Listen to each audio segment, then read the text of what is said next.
Hey, how you doing? This is Dr. Ed Gray doing my thing again from Gray Haven, my home. Just chilling, just dropping in knowledge. So I just want to go ahead and drop the knowledge on a couple of things that are happening nationwide and also Dallas-wide, the city of Dallas. So this is entitled Afroman, Dallas City Hall, Freedom of Speech, and You. Yeah, right, and you. And I know you're probably wondering, what is going on and who the hell is Afroman? Some of you guys may remember a couple years back, there was this song that came out, and I will put this in the chat later, but it was, I Got High, and the song, the refrain was that he was doing different things. Afroman is doing different things, and he could not accomplish those things because he got high. So, example of the lyrics, and I can't sing, so I'm going to try to attempt to sing. But what he had said was, I was getting ready to go to work, but I got high. I was getting ready to go to school, but I got high. And Afroman is a big brother, sort of like myself.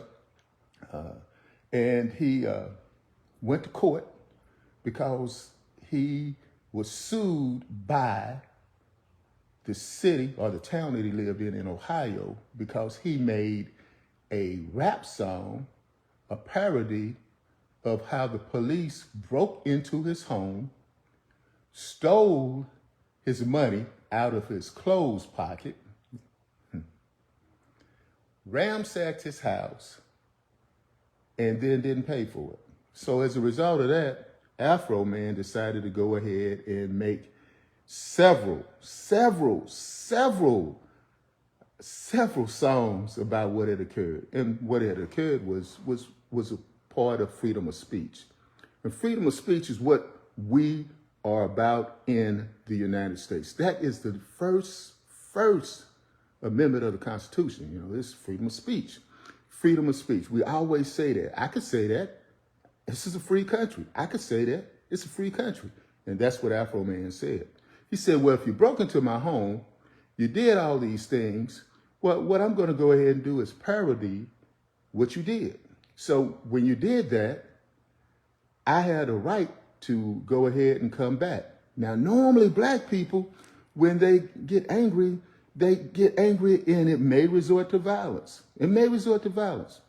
All you have to do is look at the various insurrections. Example, let's think of one. Wow, let's think of one. Wait a minute. The Watts insurrection in 1965. That's a little older for some of you folks. But let's go ahead and go with another one. Let's see. L.A., the L.A. Insurrection that occurred after the Rodney King trial.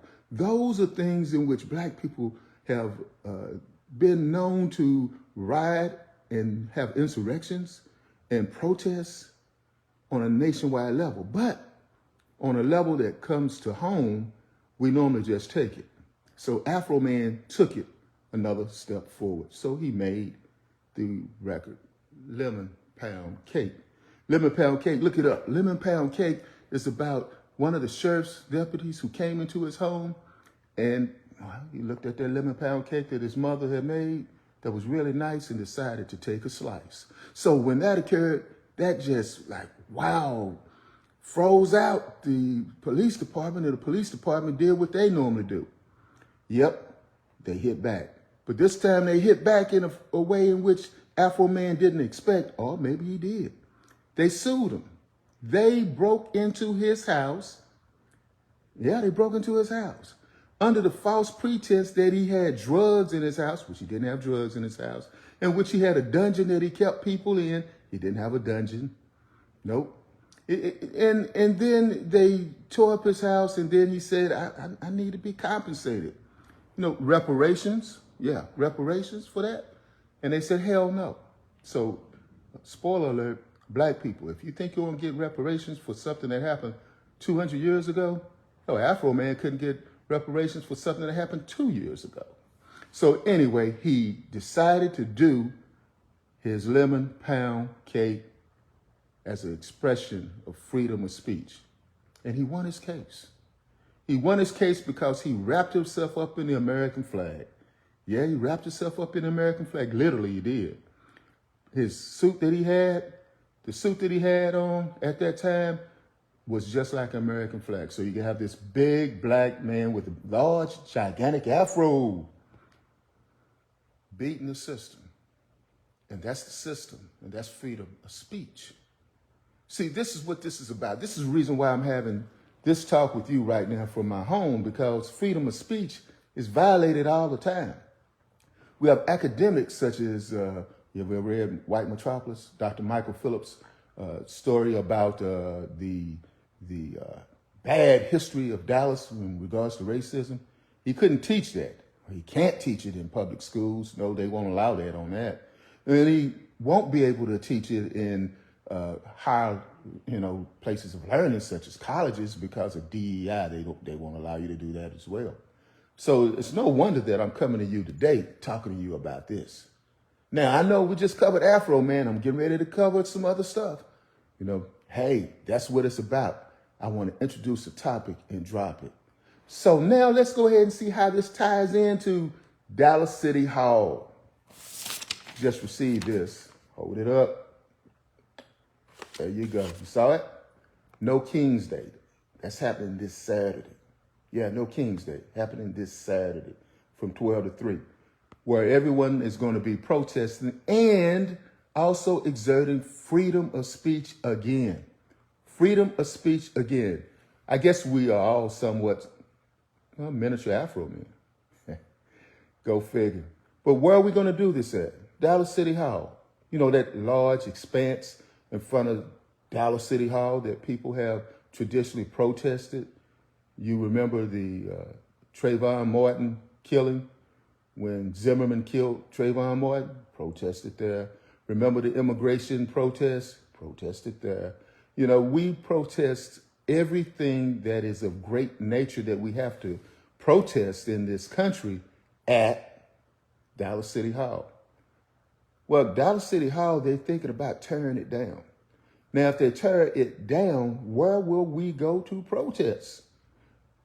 I did in an earlier post that maybe perhaps that's the plan, to silence protests by removing the site where you protest. Yeah, go figure.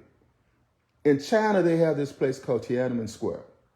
And Tiananmen Square is where they used to go to protest. You may remember they had a Chinese guy that was standing in front of a tank, and he just kept moving in front of the tank. The tank goes over here, he moves over here. Tank goes up, moves over there. That's where he went to protest. In Washington, D.C., it's the National Mall. No, not a place where you go shop at, but it's a large expanse as well, where people go to protest. They protested the Vietnam War. They protested there as well. That's where we go to protest because it's freedom of speech. Freedom of speech is what this is all about. Whether or not you're Afro-man or whether or not you any man or woman, you can go and protest against any and everything in this country. I see it all the time on Facebook. Join the Ed Gray political page. Shameless plug being what it is. So now when we see that they are about to tear down City Hall, yeah, I see it. They're going to tear it down because money rules. Miriam Elderson wants City Hall property to develop this for the Mavericks. And the city mothers and fathers, they probably will go ahead and do it because, well, hey, it's the Dallas way. You got to make more money. More money, more money, more money, more. So when that occurs, we're going to lose our site of protest. That's where you come in at. That's where Dallas City Hall comes in at. And that may be part of the plan. Where are we going to protest at? Are we going to protest at the old city park? Nah. Will we go to the West End? Oh, they remodeled the West End from way back in the day. You can't do that. We're going to go to one of those bridges and protest? No, hell no. See, years back when they built City Hall, they had that design that would be a meeting place for the people of Dallas to be like their town square. You know, that old stuff they used to tell us about the town square and how people used to meet in the town square and they would debate. Well, it just seems like all of that was a bunch of bullshit because debate was never part of the plan. It seems like that is what we're dealing with now.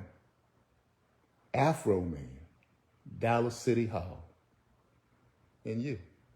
There's a connection. This is Ed Gray dropping the knowledge early this morning. And remember, if you are going to attend the No Kings Day in Dallas, it starts at 12 p.m. at 1500 Murillo. You better go there before it changes. And I don't know where we're going to protest in.